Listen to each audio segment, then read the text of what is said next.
Salve! Você está no terceiro milênio e a cultura do terceiro milênio é a cultura racional contida nos livros Universo em Desencanto. Falamos num outro programa aqui sobre Deus Criador. Quem criou o mundo? Foi Deus mesmo que criou? Por quê? Por que teria feito esse mundo? Para quê? E vamos saber hoje, aqui nesse programa, quem foi que criou o mundo? Quem deu consequência a este mundo? Deus puro, limpo e perfeito faria um mundo tão imperfeito? Vamos saber que o professor Porfírio vai explicar, vai tentar elucidar mais um pouco. No livro do Universo de Desencanto tem muito mais esclarecimento do que a gente fala aqui, que a gente tem um tempo curto. Então você lendo o livro você vai saber muito mais, mas aqui é só para elucidar e para te esclarecer o que é o livro do Universo de Desencanto. Professor Porfírio, Deus é o criador desse mundo? Da forma que está, a lógica diz que não. Por isso existem os ateus, que não acreditam em Deus, porque veem o mundo da forma que está e não podem compreender como que um ser todo-poderoso, puro, limpo e perfeito, possa ter criado tamanha aberração. Se as pessoas acham que o mundo é lindo, é que ainda não sentiram realmente o cheiro, porque estão tão acostumados com o cheiro que tem aqui, que nem vale a pena mencionar no momento. Deixa no costume mesmo que a gente se habitua. Então, um pai criador da forma que aqui está, a lógica diz que não. Mas a crença diz que sim. As pessoas acreditam que tudo é obra de Deus, inclusive o sofrimento e a morte, atentando contra a dignidade do verdadeiro Deus. Quando as pessoas pensam que quem estuda o livro Universo em Desencanto, para elas parece ateus, elas é que na verdade estão sendo sacrílegas, porque estão ofendendo a dignidade e a nobreza de um raciocínio superior a todos os raciocínios. Ô filho, a gente escuta muito falarem, esse povo não acredita em Deus, essa gente de roupa branca, esse povo racional não acredita em Deus. Mas quem acredita também, acredita de um Deus muito cruel, que provoca guerras e o irmão contra irmão. Então, isso tem que ser esclarecido. Exatamente, um Deus impiedoso. Um Deus que julga... Deus cruel. Um Deus cruel. E quando o ser humano se perceber e passar a se conhecer, ele vai saber que existe um Criador da pureza, da limpeza e da perfeição, sim. Um Deus criador de um mundo puro, limpo e perfeito, que nós passamos a conhecer na cultura racional como sendo um mundo racional, um mundo de origem de tudo e de todos. E que a construção deste segundo mundo foi feita, ou consequência, de uns tantos habitantes puros, limpos e perfeitos, que, por vontade própria, polarizaram, já podemos usar essa linguagem também para as pessoas que assistiram nosso vídeo anterior, polarizaram uma parte de uma planície criatura, vamos dizer assim, que era a verdadeira criação divina. Uma planície racional, pura, limpa e perfeita. E uns tantos habitantes do mundo racional, por conta própria, resolveram construir nesta parte, desta planície perfeita, dentro do mundo racional, ou melhor, coadjuvando o mundo racional, resolveram progredir por conta própria, e aí é que se construiu este segundo mundo. Então, o criador deste segundo mundo não é o verdadeiro Deus que criou a pureza, a limpeza e a perfeição, mas sim a consequência do abuso da liberdade que existia e sempre existiu e sempre existirá no mundo racional. Por haver a liberdade, ou melhor, por não haver coação de liberdade, é que uns tantos habitantes, por conta própria, resolveram progredir aquela parte da planície e deram consequência a esta criação. E aí é que entra a divina providência, para que as pessoas não fiquem pensando que nós não estudamos e não conhecemos a Bíblia, e não fomos lapidados pelo conhecimento religioso. Fomos sim, e muito bem lapidados, tão bem lapidados que fomos que chegamos na cultura racional. E aí é que vem aquela história do sopro divino. Quando Deus, como diz lá na Gênesis, que nós conhecemos dentro das nossas religiões, que Deus sopra no barro para fazer a criatura, isto já é dentro de um contexto em que houve a extinção da forma original. É o contexto em que a divina providência providencia no chão uma forma de tudo que já estava em extinção. Quando perdeu o corpo racional, Já tinham perdido o corpo, já estavam extintos sobre as águas, como diz na Bíblia, e o Espírito de Deus pairava sobre as águas, exatamente a extinção dos racionais naquelas duas partes. E ali está, a Bíblia começa a ser coerente com a história verdadeira, mas a Bíblia não poderia, naquela fase em que ela foi anunciada e revelada, ela não poderia mostrar que o verdadeiro Deus não iria criar aquilo. Ele teve a divina providência de providenciar sobre as águas, a água e a terra, que dali faz o barro, o sopro divino que nós hoje sabemos claramente que sendo o raciocínio. Então, o raciocínio é que é a criação neste mundo da verdadeira divina providência, e este raciocínio é que ele tem, então, em si as três partes, que é o agente causal, uns tantos habitantes do mundo racional, eles dão causa, a massa de energia, né, vamos dizer assim, que é a causa do raciocínio, que está na água e na terra, e o agente, que é a divina providência, que é o agente redentor, né, vamos dizer assim. Né? O Criador é uns tantos, a criação é a transformação da água e da terra, que é o barro, e a redenção. O Criador, a criatura é o chão, né?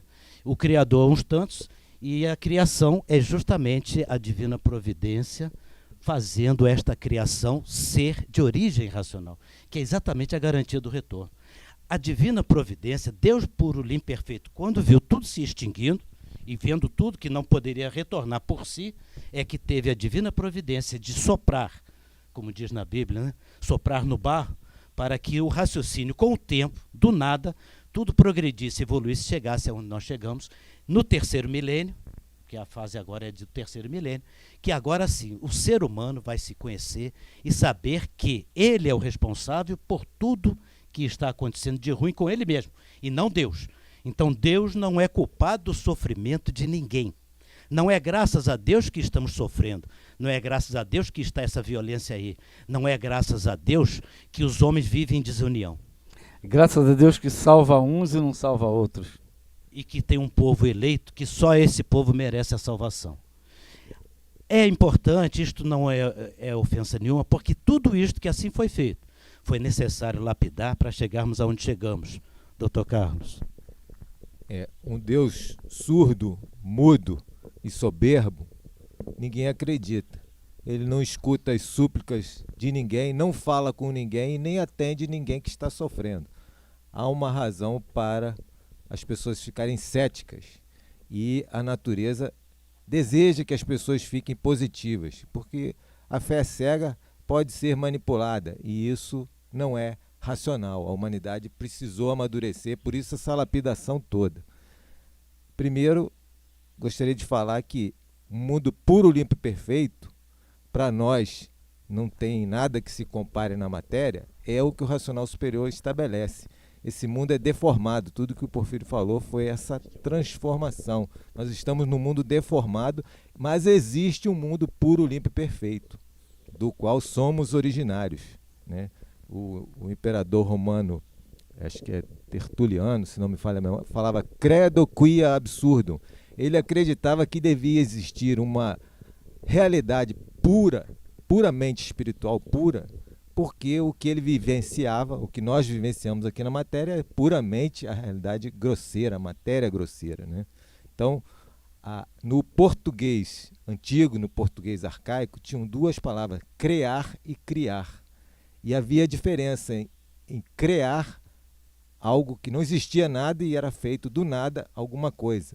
Essa criação original foi no mundo racional, onde o racional superior fez os seus filhos todos puros, limpos e perfeitos.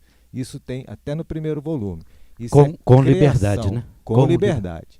Mas foram feitos pelo um puro, limpo, perfeito, superior, todos os filhos de Deus puros, limpos e perfeitos. Agora, essa criação deformada é o que a gente aprende na obra Universo em Desencanto.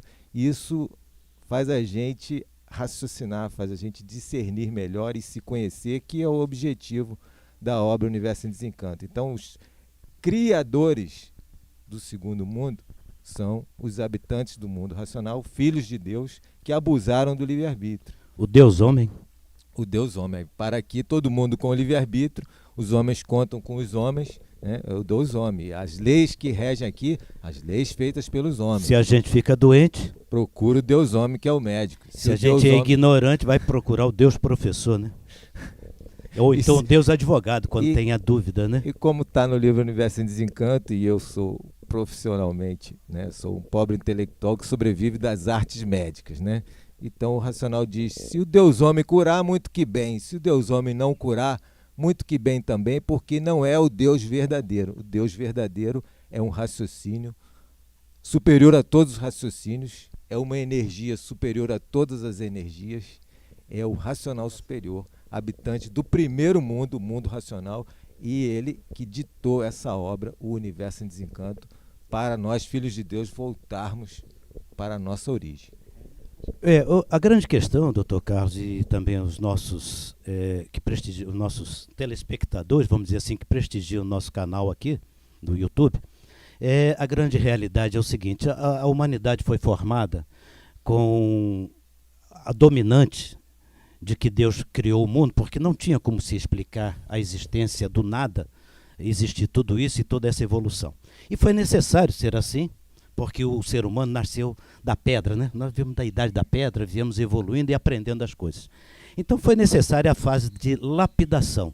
O pensamento e a imaginação são os fatores que lapidam a matéria, para chegar à lapidação racional, que é o raciocínio, que é o terceiro milênio, o sentido do terceiro milênio. Então, durante o primeiro e o segundo milênio, é uma lapidação, uma preparação do chão, das energias do chão, do conjunto que foi formado ou transformado daquele princípio, né? E que veio lapidando. Então foi necessário haver um condutor. O pensamento foi o condutor de todos, enquanto todos não tinham a mínima noção de que eram, ou de quem eram, quem somos, de onde viemos, para onde vamos. Nenhuma noção havia. Há 1000 anos passados, essas perguntas, até era difícil fazer a pergunta, porque não tinha como se compreender isso. Ao século passado, já essas perguntas já eram dominantes e ninguém sabia responder. Hoje nós temos essas respostas do quem somos, de onde viemos, para onde vamos, na cultura racional, sim, com base, com lógica. Então está mudando a coisa. Mas, então, tinha que haver o condutor, e esse condutor era um pastor.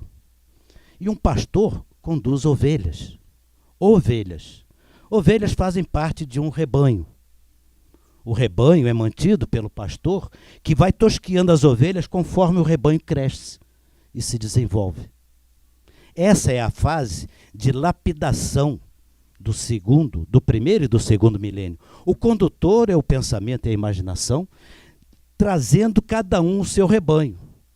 E cada rebanho com a sua crença, com a sua forma de entender as coisas. Quando chega a fase do terceiro milênio, nós entramos. Ao ler o livro Universo em Desencanto, logo nos deparamos com algo bastante diferente que se chama uma colmeia. O terceiro milênio é a fase da colmeia, a fase das abelhas, onde uma abelha rainha ensina todas as abelhas, com o trabalho que elas produzem, de ir buscar o pólen, cada uma individualmente, na sua flor. A rainha ensina todas a produzir o mel, que servirá a todas, inclusive a rainha. Então, a fase racional é a fase das abelhas. E a fase do animal racional é a fase das ovelhas. Lá em Portugal dá uma confusão danada. Então tem que falar certinho. Abelhas e ovelhas.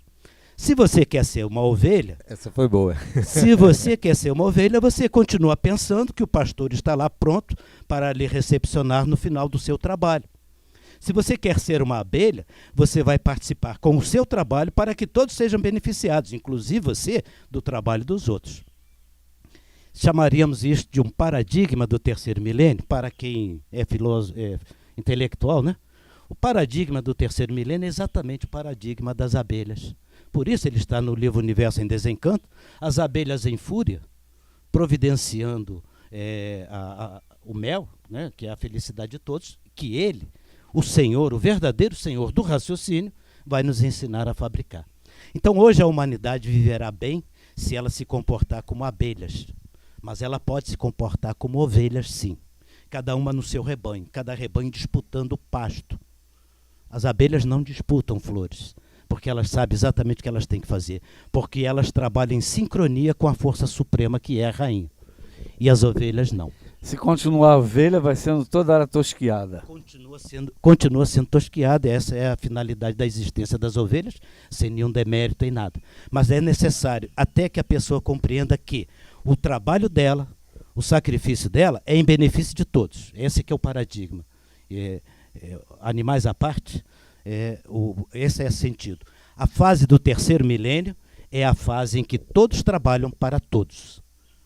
E muita gente confundiu isso com marxismo, socialismo, etc., que não vamos discutir isso aqui agora, mas isso não é uma filosofia doutrinária. É um procedimento consciente de quem passou a se conhecer, que sabe que pode e quer ser uma abelha. Se não quer ser abelha, continue sendo ovelha. Não há importância. Vai dar certo no final das contas, porque o Senhor é o meu pastor e nada me faltará. Depende do sentido que você vai usar essa frase. Mas poderia ser uma rainha, né? E Porfírio, e a gente no livro Universo de Encanto, a gente aprende que o pensamento divide e o raciocínio une. Então é uma fase de união. Como você diz, todos trabalhando para todos. Exatamente. Então está aí para as pessoas avaliarem essa coisa e depois a gente continua com melhores esclarecimentos em cima do assunto. Obrigado. Está na hora? Estamos terminando o nosso outro programa. Acabou o tempo é curto, temos muita coisa para falar. E toda hora a gente volta para um novo tema para esclarecer sobre Universo e Desencanto. É o livro do momento. Não deixe de ler Cultura Racional, Universo e Desencanto, para você saber de tudo, saber de onde viemos e para onde vamos. Obrigado pela sua atenção. Salve.